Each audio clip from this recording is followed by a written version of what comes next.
All right, so I got the Revr V5 back out again today. I have gone back and forth with Revr, arguing with them and saying that this bike will not exceed 20 miles per hour. They swear up and down that it will exceed 20 miles per hour and it will go up to 28 miles per hour. However, in my tests, that is just not the case, and I have tried every setting I can think of under the sun to get this bike to exceed 20 miles per hour. And if we go into our P settings here, I've got my P08 setting set to 100, and that is either miles or kilometer limitation, which it's not going to exceed. It's not going to get up to 100 miles per hour, nor is it going to get up to 100 kilometers per hour, but that is the top limitation. And as we can see, let me go up to pedal assist level 5. If I lift the back wheel, we get up to 20 miles per hour, and that's where it cuts out. So in my last email with Revr, they said to get into the P08 setting and set that at exactly 67. No higher, no lower. So we're going to do that.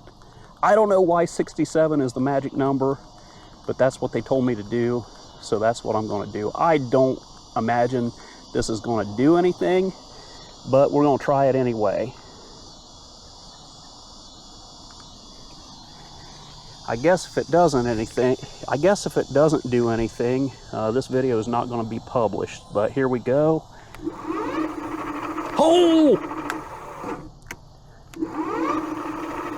Nice! Okay, that actually worked. Why 67 is the magic number, I have no idea, but I'm going to take it down the road and see with my weight how well it does getting up to 28 miles per hour. But, oh, it's got a little bit more peppy takeoff there too. Okay, so I apologize for the audio here. I did not bring an external mic. This is just a microphone. This is just the microphone right out of the camera, so we're probably going to get some awful wind noise. I didn't expect this to work, so that's why I didn't bring the microphone, but here we go.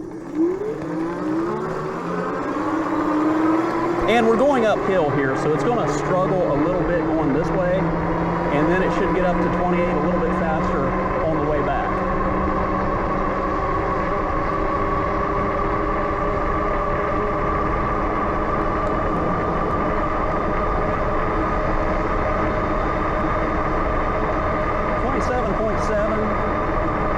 But we are going uphill and I weigh 200 pounds. It hit 28 for a second there.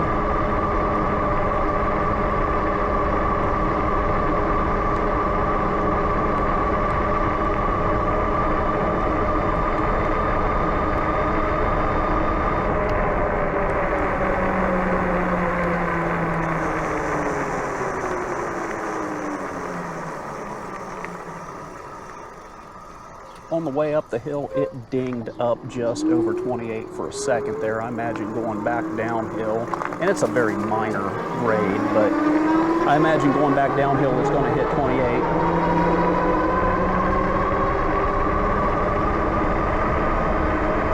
There it is, 28 miles per hour.